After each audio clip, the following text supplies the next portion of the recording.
You notice one of the first videos that came out was at the, even before I went into the police van, they were making videos about these are what happens to the Muslims. We're being threatened. The guy actually said we are being threatened. It says something about their mentality. I mean, you haven't gone around the park saying that you're a Christian, have you? No. So it says something of their mentality that they were quick to assume that you were.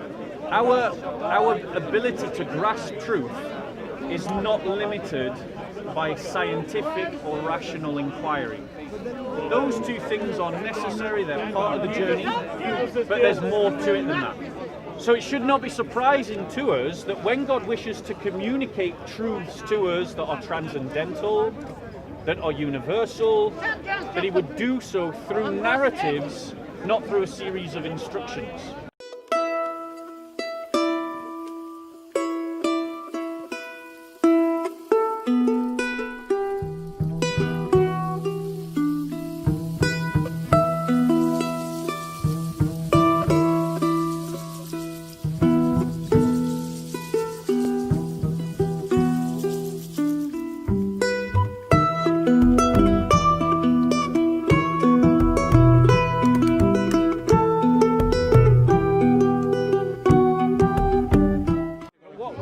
Talk about is what do you think underpins the fact that they entitled their video Christian hits Muslim or they labelled you a Christian? What do you think the reason for that was?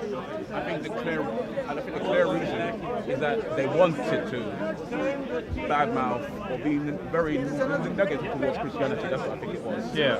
Any chance to do that was taken because I think it was a set-up, and I think I was set up.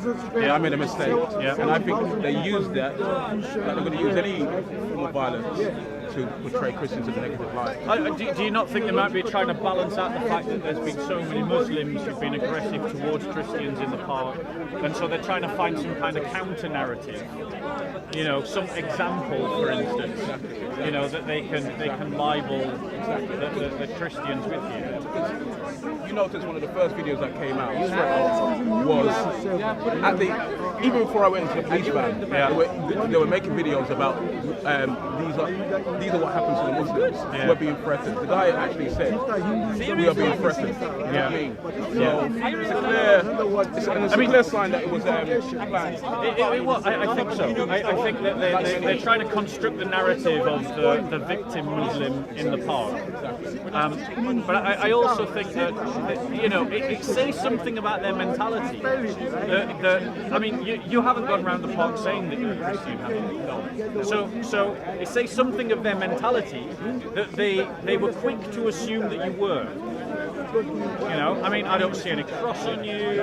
I've never heard you talk about the Christian faith. And to be honest, many times here they've said that I am a Christian, and I've told them I'm agnostic. I'm spiritual agnostic. So they know. Yeah. So I don't know what that. And I got no idea where that came from. It's a deliberate lie, basically. It's a deliberate lie, and it is absolutely. Because most of the violence is the other way around. Yeah. I've never seen a Christian fight. Yeah. No, I can't say I have either. But I've always seen, from the Islamic side, I've always seen violence initiated from that side, or Muslim being involved in any violence. Yeah.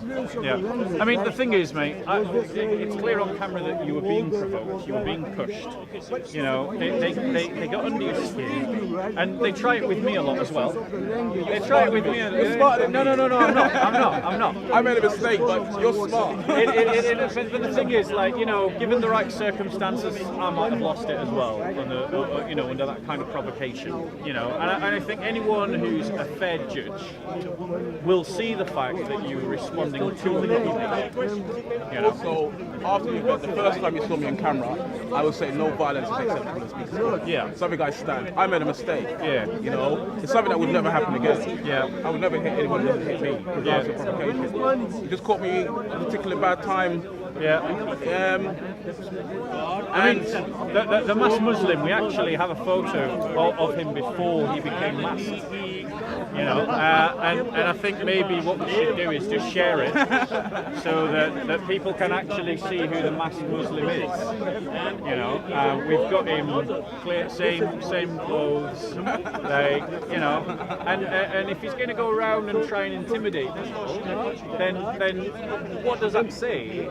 It says that the Salafists here at the park are, and Salafists and Islamists generally are working towards what we call dominion theology. Have you ever heard of that term before? So dominion theology is about claiming space and controlling territory. So there are some Islamists here in the corner who see this as a jewel to seize, and they want to push out anyone who criticizes or opposes Islam. You know, and this is how they operate. And the thing that I would say to you, or I would say, it was good that you were not intimidated. It was good that you were able to stand up for yourself. It was bad, yes, that you were the first to lash out. Like, and that was wrong. And you've admitted that it was wrong. And no one's saying that it was right. But the fact that you were not willing to be simply bullied is a good example. Because that's the mentality that we're facing, is a mentality of bullying. You know? Now, coming to you, Moses, as a person spiritually, like, for the record, where are you so that no Muslims can ever describe you as a Christian again? Well, how would you describe yourself? Spiritual agnostic. A spiritual agnostic. There could be something out there. I'm just not aware of it at the moment in time. Okay, fair enough. That's how I define myself. And what would you say led you to those kind of conclusions? It was agnosticism. Yeah. I would say that the more you learn about science, the more you have a more skeptical view of things. Yeah. So that's what I think led me to it. Just a more skeptical view towards everything, just to question everything. Yeah. Who knows what will happen in the future? Maybe I'll move from agnosticism towards some sort of theology. Well, surprisingly, I'm here to invite you to Christianity. I know that comes as a shock to you. Halfway there with But what I would say to you is that one of the reasons why I would reject agnosticism is that agnosticism is never a destination. It's never an end point. It's only a path along a journey. And I often think that people approach the question of what is truth, which is a question that Pilate asked of Jesus, what is truth? They approach it with a distortion of the scientific worldview. So the scientific worldview says you can't believe it unless there's some kind of evidence for it. But we know in our daily experience that there are many things that we know without any empirical proof whatsoever. I'll give you an example. You know that your mother loves you, you know that your father loves you. Now, if we were to do a rationalistic deconstruction, we would find that you have no way to prove that your mother loves you, but yet you know that it's true. And so what I'm saying to you is that our ability to grasp truth is not limited by scientific or rational inquiry. Those two things are necessary, they're part of the journey, but there's more to it than that. Because what is truth to you, Moses?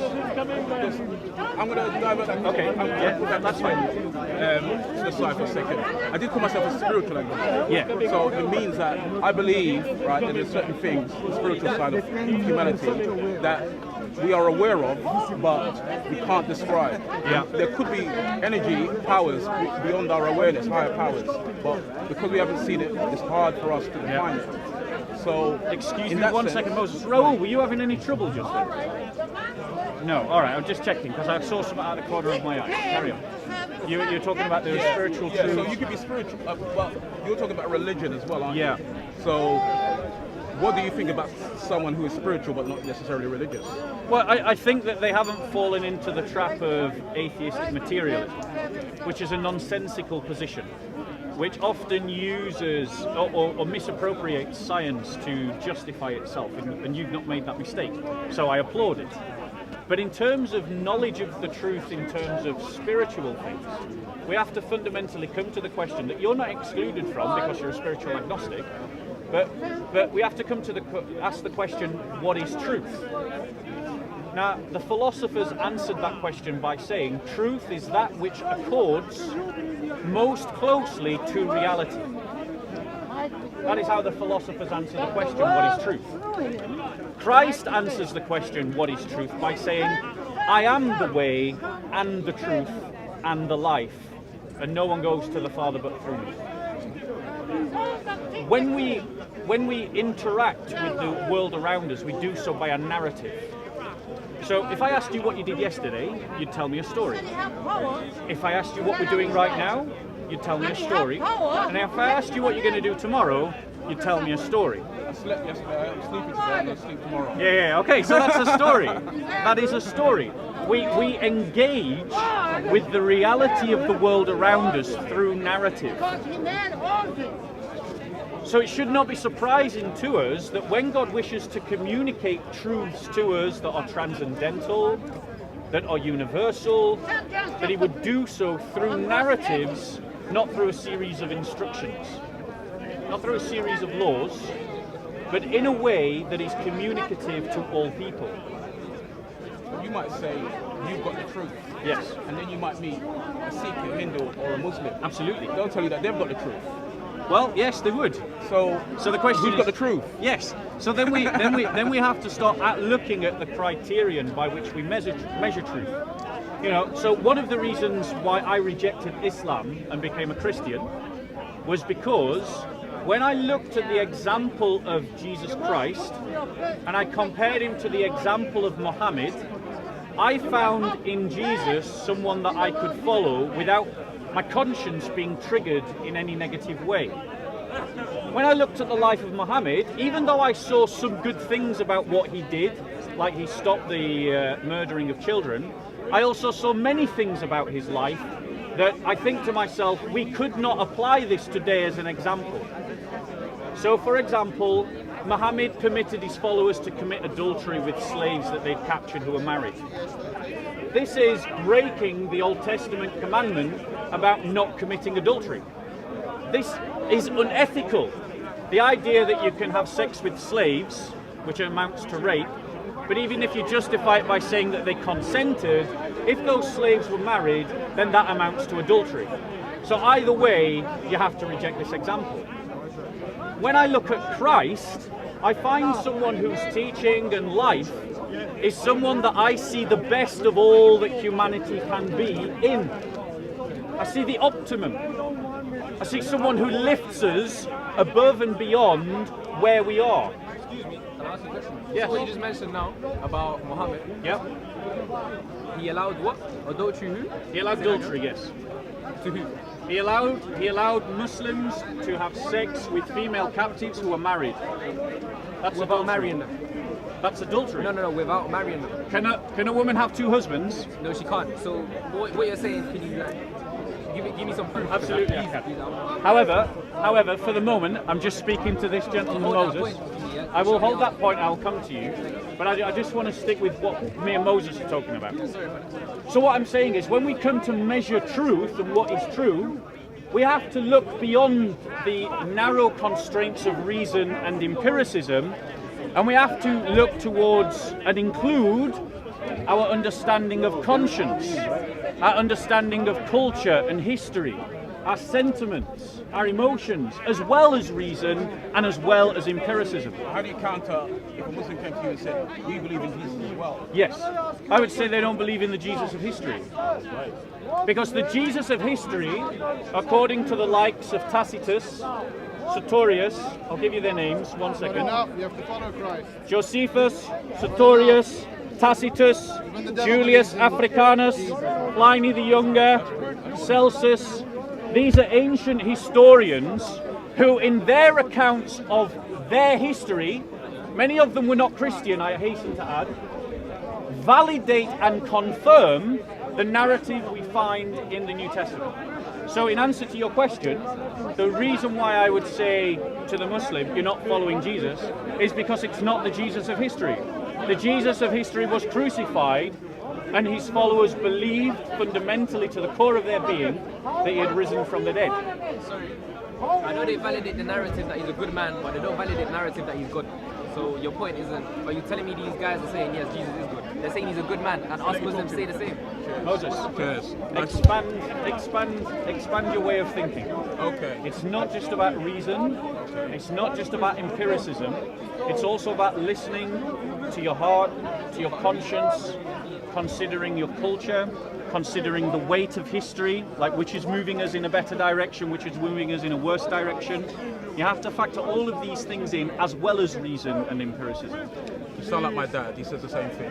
Your dad's a wise man. All right, Look after yourself, Moses.